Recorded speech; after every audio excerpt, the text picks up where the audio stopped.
अब आपको बताते हैं कि सवात सयाहों का पसंदीदा मकाम बन गया है। ईद की छुट्टियां खत्म होने के बावजूद सयाहों की आमद का सिलसिला जारी है। मजीद जान लेते हैं अब्दुल्ला शीरीन से। आज बिल्कुल ईद की छुट्टियां खत्म हो गई, लेकिन फिर भी बड़ी तादाद में सयाह यहाँ पर पहुंच गए हैं और यहाँ पर वो तफरी मुकामात की खूब सैर कर रहे हैं। अगर आप मेरा अपने देखें जिस वक्त बच्चे भी काफ़ी तादाद में मौजूद है, वो मुख्तलिफ जो पेरेंट्स हैं उनके साथ तस्वीरें बना रहे हैं। सयाह मौजूद है, उनसे जानते हैं कि वो इस हवाले से क्या कहेंगे। हम इधर सैर सियाहत के लिए आए हुए थे और ईद की छुट्टियां थी और हमें बहुत ही अच्छा लगा। लोग बड़े अच्छे हैं, मेहमान नवाज हैं। और सेकंड में तकरीबन 3-4 साल बाद मेरा यहाँ पे चक्कर लगा, लेकिन मुझे बहुत प्यारा लगा और बहुत चेंज हुआ है और हमें बहुत प्यारा। लेकिन अब हम यही इनसे गुजारिश है कि इसको और मजीद प्यारा बनाया जाए। मैम, आप क्या कहेंगे, खासकर खवातीन को क्या पैगाम देंगे कि वो यहाँ पर आए कि नहीं? जी जी, आए, जरूर आए, इंजॉय करें अपने फैमिली के साथ। मालन जबा लाजमी जाएं और कलाम।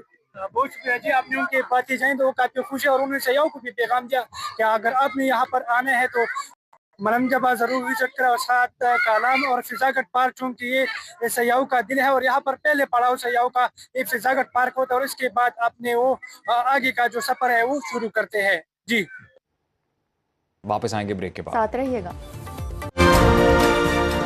देखते रहिए